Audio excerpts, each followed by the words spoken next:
Your minister, said he, reason thus for sending me to St. Helena.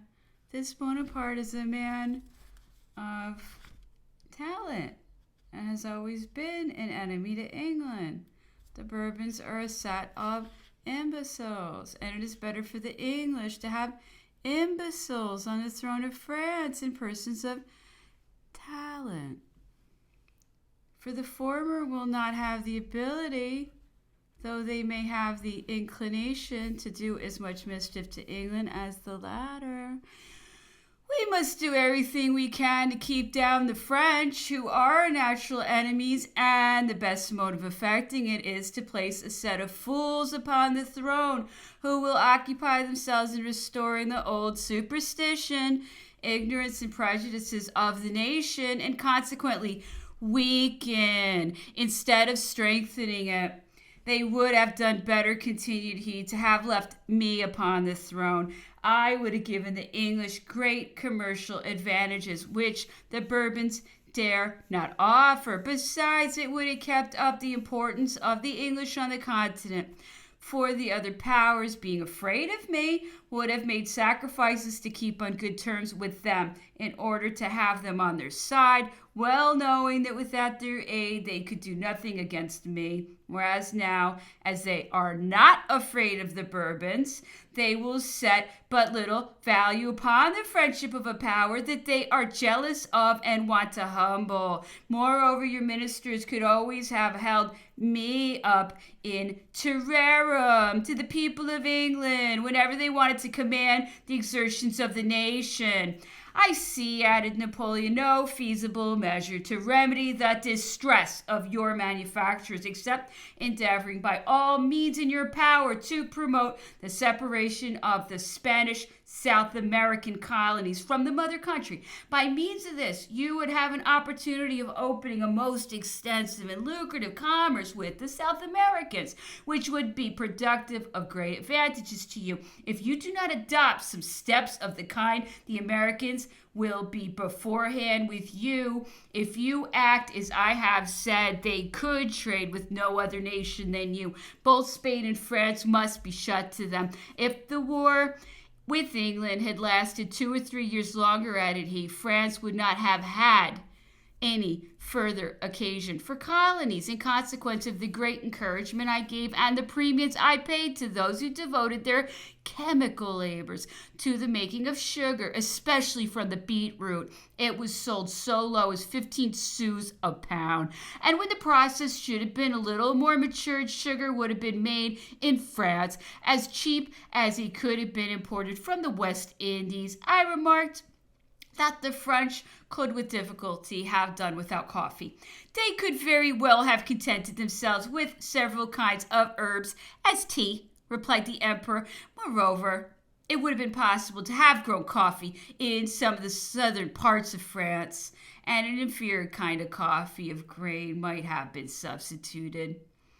A few moments afterwards, Napoleon observed that it was true, as had been stated in the papers, that the Belgians were sorry that the English had gained the Battle of Waterloo. They considered themselves as Frenchmen, said he, and in truth they were such. The greatest part of the nation loved me and wished that I might succeed. The stories that your ministers have taken such pains to circulate respecting the nations that I had united to France, having hated me and detested my tyranny, are all falsehoods. The Italians, Piedmontese, Belgians, and others are an example of what I say. You will receive hereafter the opinions of those English who have visited the continent. You will find what I tell you is correct, and that millions in Europe now weep for me. The Piedmontese preferred being as a province of France to being an independent kingdom under the King of Sardinia. Count Bertrand's cook went to camp and got so drunk as to be totally incapable of cooking the dinner for the family. Napoleon, when informed of the said dinner, sent some dishes off the table down to Countess Bertrand with his compliments. 11th. The Griffin sloop of war arrived from the Cape with a mail, in which were some letters for the French. Count Bertrand received the pleasing intelligence that his brother was no longer in exile, but had been permitted to return to his home and to remain there under surveillance. Informed by one of the partners that last week an official letter had been sent to the house of Balcombe and Company to demand an explanation why 14 shillings more than the sum had been allowed by government had been expended for fish for the establishment of Longwood in the preceding fortnight. Also a demand to know why 2 shillings and 6 pence were more than the allowance had been expended for wine. Moreover, that 40 pounds of barley had been sent up to Longwood by order of the surgeon for the use of Countess Bertrand, a repetition of which in future was prohibited, unless the order was first approved of at Plantation House. Last Sunday, Mr. Balcombe and myself had a conversation with Sir Hudson Lowe in the library at Plantation House relative to the affairs of Longwood. Mr. Balcombe presented 2 sets of bills drawn by Count Bertrand for his approval. His Excellency professed himself to be greatly surprised at the large sums of money laid out by the French, and said that 12,000 a year ought to cover all expenses. He was informed by Mr. Balcombe and myself that it was chiefly expended in the purchase of provisions and other necessaries of life, as the allowance granted by government was not sufficient. Among many other articles, I mentioned that only 72 pounds of beef was allowed. Sir Hudson said that he would increase the quantity to 100 and would confer with Count Bertrand on the subject. He was apparently in a very bad humor and railed at what he termed the impudence of Las Casas on having presumed to send from the Cape to Longwood some wine, Florence oil, and other articles of a similar nature for the use of the French, which he said was an insult to the British government, and concluded by refusing to approve of more than 1 set of bills. The 12th saw the Emperor at 11 a.m. in a very good humor. He made some remarks again about the disturbances in England, observed that he thought the Prince Regent must adopt some measures in order to pacify the people, such as reducing the taxes. It is impossible, said he, that a nation in cold blood will consent to pay in time of peace taxes nearly equal to the amount of those paid by them in war, when there is no longer that stimulus, that irritation of mind, which made them consider such drainings of their purses absolutely necessary to prevent their country from being devoured by a foreign nation. England, continued he, is in an unnatural state. Some change must take place.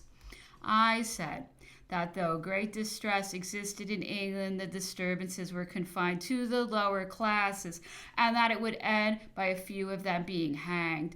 Napoleon replied, "It may be so, Mr. Doctor, but you must consider that the canaille, as you call them, are the bulk of the people. They, and not the nobles, form the nation. When the canaille gains the day, it ceases to be any longer canaille. It is then called the nation. If it does not, why then are some executed, and they are called canaille, rebels, robbers, etc. Thus goes the world." I then asked Napoleon if it were true that he had once been in danger of being taken by Cossacks, as had been stated.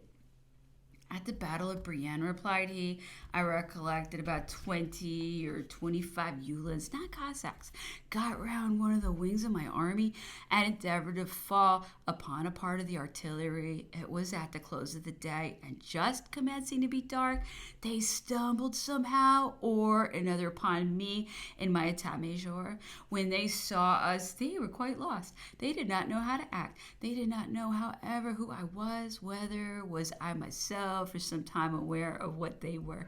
I thought they were some of my own troops. Caulaincourt, however, perceived who they were and called out to me what they were. Just at this moment, those Uhlans, being frightened and not knowing what to do, began to fly and tried to escape in all directions. My staff began to fire upon them. One of them galloped up so close to me without knowing me as to touch my knee violently with his hands. He had a spear in his hand at the charge, but it was with the opposite hand he touched me. At first I thought it was one of my own staff who was riding roughly by me, but looking around I perceived that he was an enemy. I put my hand down to draw out one of my pistols to fire at him, but he was gone. Whether he was killed or escaped, I know not. That day I drew my sword, which was a circumstance that rarely had occurred. As I gained battles with my eye and not with my arms, those Uhlans were afterwards, I believe, cut to pieces. I asked if he had considered himself to have been in any great peril on that day. No, said he, it was an accident. My cavalry was in another part of the field at the time. It was possible, certainly, that I might have been killed, but they were more intent upon running away themselves than upon killing any of us. I asked if during the retreat from Moscow he had ever been in danger of being taken by the Cossacks.